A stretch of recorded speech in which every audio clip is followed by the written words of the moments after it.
this towards that, and doing music became difficult. It became almost like a chore rather than something that I love doing, and it became a back burner. So in the end, it was sort of like, yeah, man, I don't really want to do this anymore, man, because nothing was given.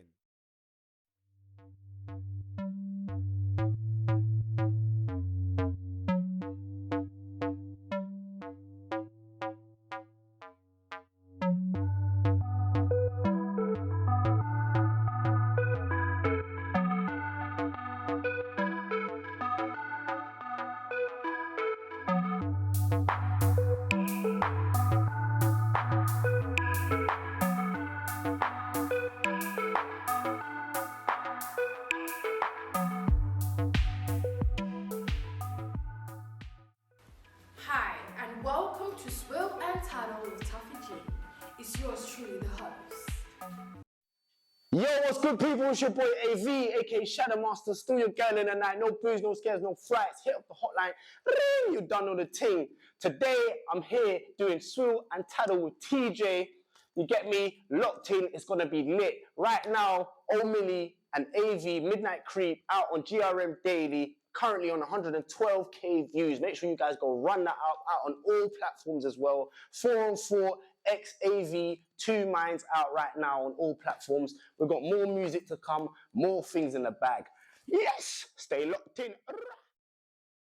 Sipping it, yeah,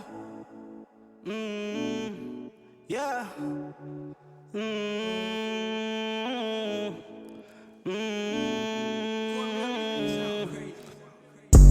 Sipping that drink from the bottle, bro's gon' skirting that whip. Yeah, you know that he's going through throttle. She got a vibe and the features, you know she a 10-10 model. She like me, she ain't being subtle. We bust, I ain't talking no bubble. Yeah. Hey, sipping that drink from the bottle, bro's gon' skirting that whip. Yeah, you know that he's going through throttle. Hey, she got a vibe and the features, you know she a 10-10 model. She like me, she ain't being subtle. We bust, I ain't talking no bubble. Yeah. Feeling like Kodak Black. I've been sipping on yak. I don't do pills, but bro, time we chillin', relax. Smoke a soon, I'm kicking back. Different Cali, mix and match. Man, them paranoid, yeah. They ain't leaving without the mash. I got a beanie, I'm feeling a bottom in the jacuzzi in the bikini. Really want, now she wanna eat me. She want the sauce, I gave her linguine. Forget the facade, I know you be freaky. Every day, now she wanna see me. She tried to put me on pause, and now every day I'm on repeat. Ooh, just like MJ, I be smooth. Ooh, baby girl, don't lose your cool. Ooh, pass the herb and pass the juice. Ooh, we too lit, we beautiful. Ooh, just like MJ, I be smooth. Ooh, baby girl, don't lose your cool. Ooh, pass the herb and pass the juice. Ooh, she ain't never seen no penthouse views. Sipping that drink from the bottle, bro's gon' skirting that whip. Yeah, you know that he's going through throttle. She got a vibe and the features, you know she a 10-10 model. She like me, she ain't being subtle. We bust, I ain't talking no bubble. Yeah. Hey, sipping that drink from the bottle, bro's gon' skirting that whip. Yeah, you know that he's going through throttle. Hey, she got a vibe and the features, you know she a 10-10 model. She like me, she ain't being subtle. We bust, I ain't talking no bubble. Yeah.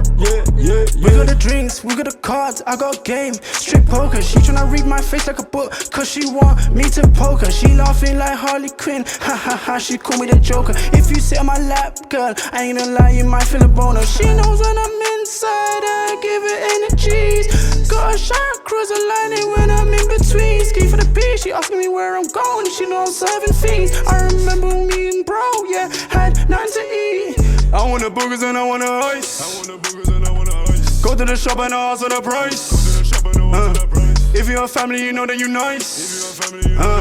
Just like a rocket, we're gonna take heights.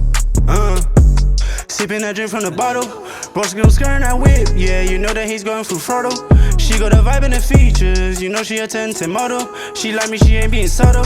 We bust, I ain't talking no bubble. Yeah. Hey, sipping that drink from the bottle, bro's gon' skirting that whip. Yeah, you know that he's going through throttle. Hey, she got a vibe and the features, you know she a 10-10 model. She like me, she ain't being subtle. We bust, I ain't talking no bubble. Yeah.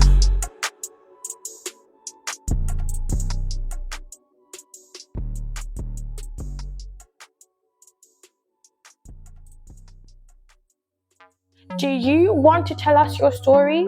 Is there something unique about you that you want the world to know? Then why don't you jump on our exclusive with Tuffy Jean and you can tell us all about it.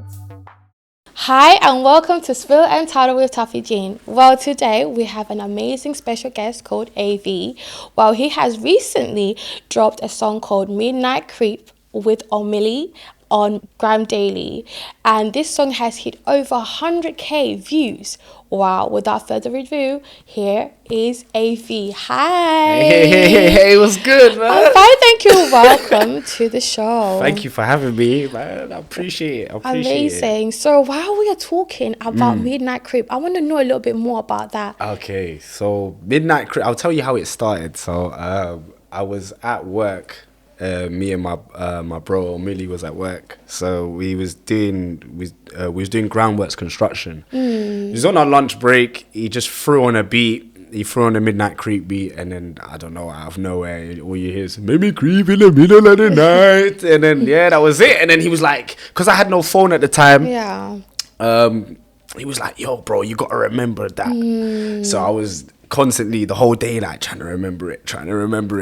Obviously I'm working as well, so I'm trying to remember it. I've gone home now, we've thrown on the beat, I've written down the chorus, he's got his verse, and then we went shout out to Speak World Studios in South Croydon. We went there and he mixed and mastered it, and then after that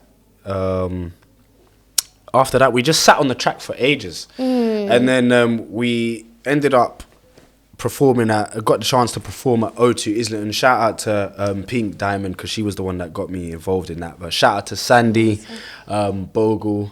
She's out of Gogglebox and all of that. If you guys know about Sandy and Sandra and all of that, Gogglebox and all of that, she's involved with that. Shout out to Martin and Reese. They were the organisers of Rhythmic Disorder. That's the show that I've done. So we performed Midnight Creep the first time, and it went off. It went off. Like we then decided, from the crowd's anticipation, we said, "Yo, do you think we should release this? When do you think we should release this?" They're like, "Yeah, release it now." Wow. So that same night, we had everything. We put it out on all platforms, and then we sat on it again for quite a while. Because at the time we didn't know what direction we was gonna go. So I think at that time, actually, we ended up making a project. So we're working on a project whilst we're doing Midnight Creep. So we've got a project coming out soon called Boondocks, the Boondocks project. So that's going to be coming very soon this year. So we're very, very excited for that one. But and then we ended up getting in touch with a group of people. Shout out to my guy Lanners, who organised the shoot. Shout out to GP as well, Renstar, Raphael. So Urban Productions, they were the ones that did Midnight Creep. So we ended up doing that, uploading it to GRM. And then, the rest is history. We just started seeing it climbing. Yeah, did you think it was going to reach 100? I can't lie to you. I'll be so real to you. There was a high anticipation from me and Omillie. Like I think for me, I'm a person that's always very driven, very ambitious, and I think big. So automatically I was like, we got this, gotta make 1 million views, like. But at the same time, being realistic, and I've seen people that upload, and there's certain people that have uploaded the same day as us, and they got either bigger views at a short period of time, or they didn't get as many views as we did. But the anticipation was a bit like, it was a bit 50-50, because as artists, a lot of people don't understand that, especially if you're independent, you're funding a lot of everything that you're doing in the studio, the mixing, the mastering. You're paying for the beat, you're paying for promotion, and then you're paying for the beat to be uploaded. That's a whole. By the time you finish doing that, you spent at least 2-3 bags on that. And it can be it can be disappointing when doesn't do the numbers you want it to do. But for us, it was invested a lot in that, isn't it? because you invest a lot of time into that, and nobody's, like I said, we're independent artists, and nobody's funding us. We're doing it ourselves. We're working hard. So yeah, it was definitely a shock, but it was definitely something that we highly anticipated as well. We definitely wanted it to reach the levels it's reaching, and yeah, hopefully by the end of this year it reaches 1 mil, you know what I mean? But yeah, it was 50-50 at first. We were like, I don't know, man, and anything can be possible. Absolutely. Yeah. I also want to find out something. At what moment did you realize that music is your passion? What an amazing day to have you guys watching us today. Make sure you subscribe to our channels. Also like our content to support the movement. What moment did you realize that music is your passion? That this is what I want to do for the rest of my life? I think for me, when I realized I wanted to do music was when I was in my area and we was in a park called Kidwell's Park, and it was shout out to my guy Martin Stacks and Dylan, and we was playing basketball these times. So I wasn't even interested in doing that. I was more into acting at the time. But I see these guys freestyling, and I was like, yo, these guys are hard. So I was listening and just soaking it all in, and I was like, yo, I want to do that. And I said to them, and I'm like, yeah, I'm gonna rap. I want to rap too. They were like, yeah, all right, cool, whatever, man. And then like I started deep in what they were doing, and I was like, no, I can do this, man. I'm like, yeah, I'm gonna be a better rapper than you. You both of you lot. They started laughing, and then that same night, like that same day, I don't know, it just lit like a spark in me, and then I just went home. I started finding different YouTube beats on my little like Galaxy or my little phone or whatever, and YouTube beats, and I just started starting to rhyme, started to rap. I was already doing like poems before, like little rhymes here and there. So was it like an easy transition from doing poems? I would be very real, it's not. It's very different. I think the rhyming scheme, I think with poems, it's very free flowing. So there's not the necessity to have to rhyme. But when you're rapping, it's like you kind of have to rhyme. You kind of have to have a flow, a structure. And at first I thought it was easy, but it was very hard. Like finding my flow, finding my delivery, all of that stuff was hard. But it was definitely a key moment. And then one time, I think it was the same night, my mum must have burst in my room. I was just so in it that my mum was like, I called you enough times to come and eat your food. I was just like, what are you doing? I was like, Mum, I'm gonna rap. I was just like, yeah, I'm gonna rap. She's like, okay, what about acting? I was like, yeah, I'm gonna do both. She's like, all right, cool. And then she's like, you're gonna come and eat? I'm like, yeah. She was very supportive. Yeah, my mum was very supportive. Shout out to my foster mum, Gloria McQueen. So a little bit about my situation just before we get into that. But yeah, like from age 6 I came to the UK.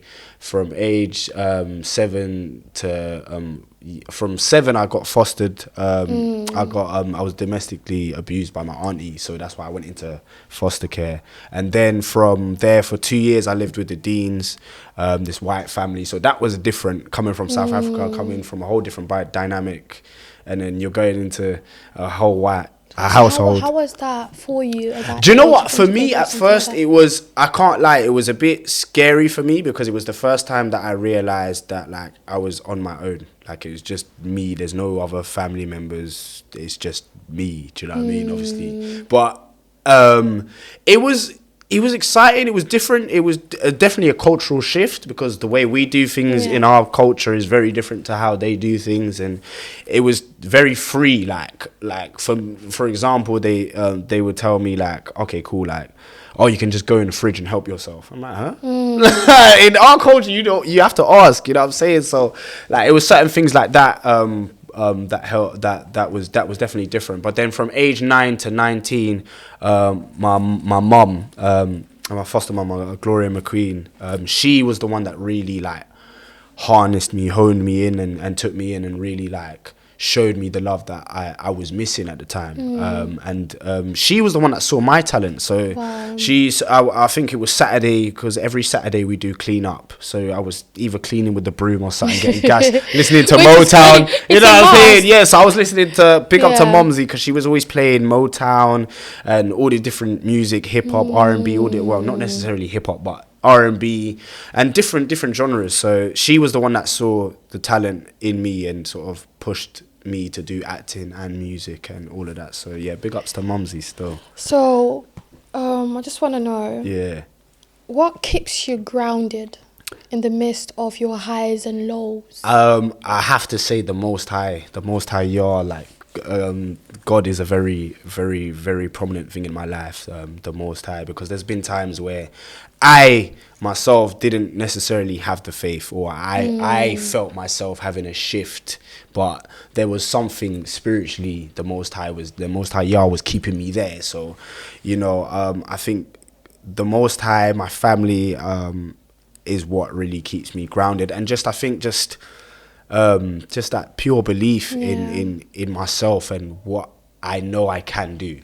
So yeah, man. But the Most High, 100%. Most High, Yah, 100%. God is a very important factor in my life. Yeah. Can you also tell us what's the most personal song you've ever written? That is tough. Yeah, that's a nice one. I wasn't ready for that one, but I think the most personal song, and I just wrote one, but it's not out yet. But I would say that the most personal song I've written is called Troublesome, and it's basically about how I'm a good kid. I'm a troublesome. I'm basically a good kid, but in to the rest of the world. So in my mother's eyes, I'm a good kid. I'm still that good kid. I'm still that good kid that she still sees, but I'm just a little bit troublesome. So for me, that was a song that was very important to me, because I was going through a very transitional point in my life, a very traumatic point in my life for me, where I was suffering from mental health and depression, and I wasn't able to do certain things. So for me, I was going through a period of time where I was homeless. I'd just come out of being homeless. I was in a hostel. Was just trying to find myself. I was in and out of dealings with the law, and I was just really trying to find myself. And at that point, I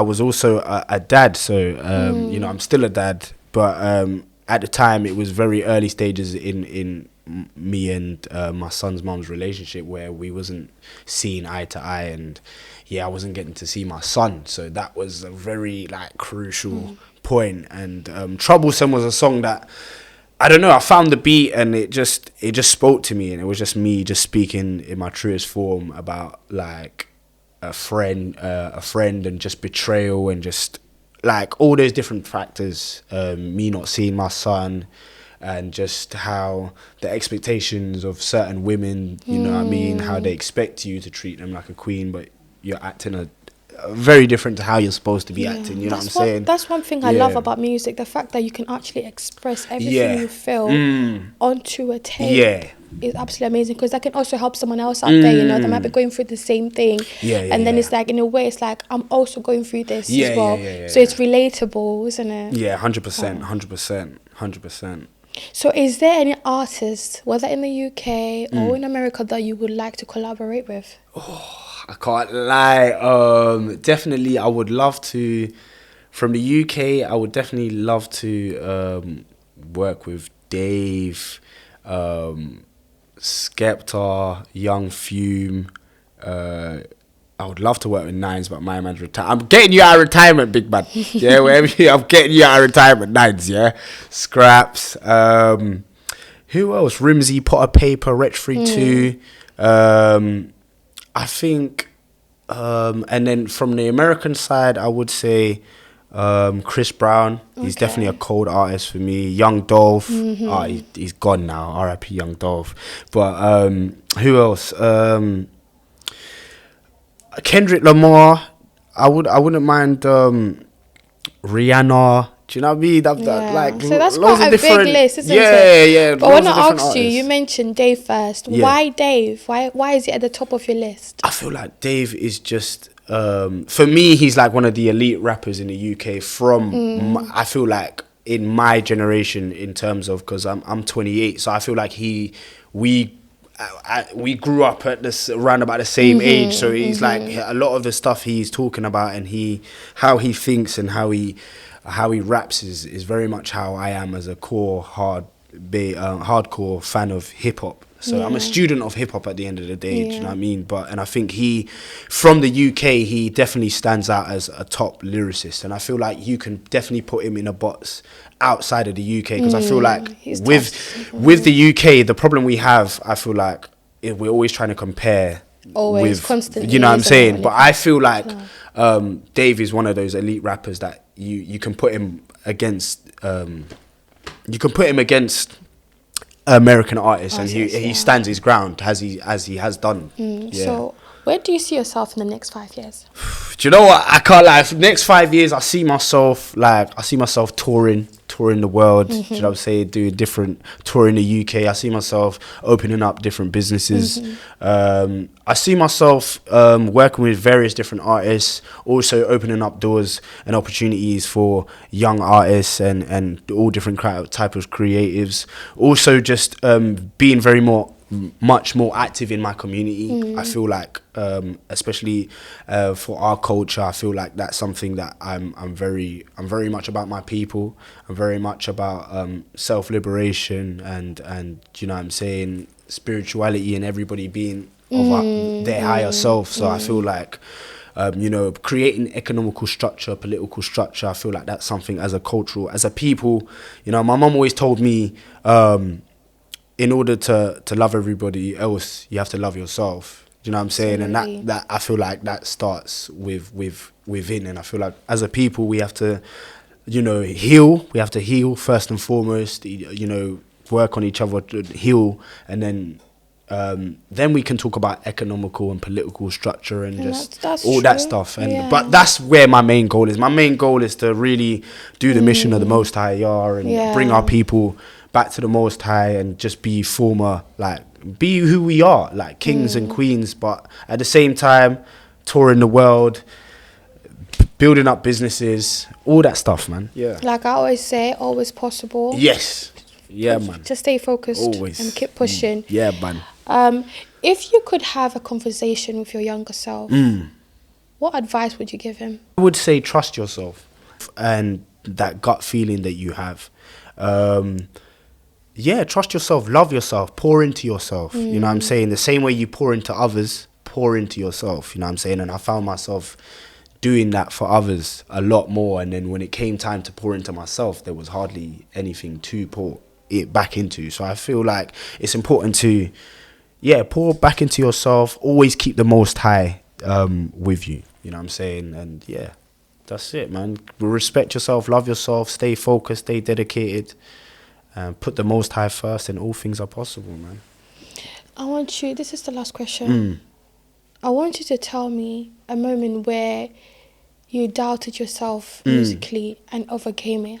I want to know the process of when you went through that doubting moment, what did you feel and how did you overcome it? Yeah. Okay. I can't lie, I've had a few of these moments. But I think there was a point in time where I feel like I was really going through it, where I was at the time I was homeless. I was just at the time I was just becoming a dad, and I was just very unstable. And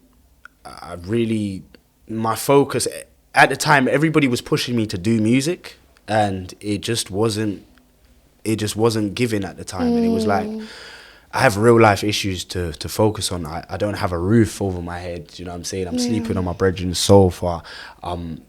I'm hardly getting any money. Any money I'm getting is towards my son or towards this, towards that. And doing music became difficult. It became almost like a chore rather than something that I love doing. And it became a back burner. So in the end, it was sort of like, yeah, man, I don't really want to do this anymore, man, because nothing's nothing was given. And then So how did you overcome that? I think how I overcame that was just having certain people around me that had faith in me, that just egged me on. And I think it was just generally just having that burning desire. Yeah. And I'm relentless. Like I can't, even if I feel like I'm falling, like I have to keep going. I don't know what, it's just that undying like energy to keep going. And I think it was just the whole idea of just coming from where I come from. I'm from South Africa. I'm from a background where I grew up poor. I didn't have all this drip and all this stuff that I have now. Like I've really struggled, and I've seen it. I've seen both sides of the coin. I've seen third world, Western side of things. And I thought, you know what? I've come to this country. It's a privileged country. As much as it has its ups and downs, it's more privileged than others. And I didn't want to be a statistic. I wanted to come here and make something of my life and go back and give to my people and give and that's really what it was. That's like, yo, I come from a background where like, yo, you're privileged, like to be here doing this with you as well. Like this is a blessing. This is a dream. I'm living my dream. So it's like, yo, like I have to go. I have to keep going. Like not just for me, but for everybody else back home as an inspiration. So that was something that kept me going. And just knowing that I was going to become a dad as well. It's just like, it was very scary. You know what I mean? I was 20, going on 21. It was like, yo, like I wasn't ready. So yeah, I was very young. I was still becoming a man. So that was definitely something that was a force, a driving force to keep me going, 100%. And it's good that you took note of that and you kept chasing after it. Because now look at you. Yeah, man. We up, man. We keep going, Thank you so much, AV, for coming on to Swill and Tattle. We really appreciate you for taking your time out to come here. Thank you very much, man. Can you please just give us your socials so they know where to find you? Yes, everybody. So on Instagram, it's at AVEE1510, and then on TikTok is at AVDMJ15, and obviously my Spotify AV.